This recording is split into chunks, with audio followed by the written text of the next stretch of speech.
Action. ఉదయాన్నే walking తప్పనిసరి అయిపోయింది. అయితే కష్టపడి నడిస్తే పరిగెడితే సరిపోదు.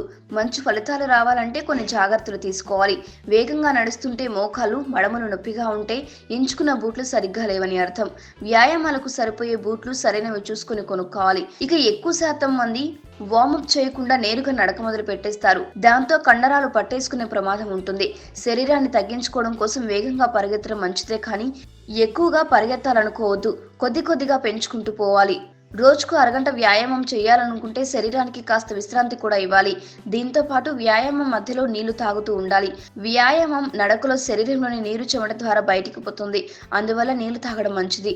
వ్యాయామం పేరుతో అలసిపోవడం మంచి పద్ధతి కాదు. సో ఈ టిప్స్ మీరు కూడా మర్చిపోవద్దు. మీకు ఈ వీడియో నచ్చితే ఒక లైక్ కొట్టండి, లేకపోతే కామెంట్ చేయండి. బట్ సబ్స్క్రైబ్ చేయడం మర్చిపోకండి.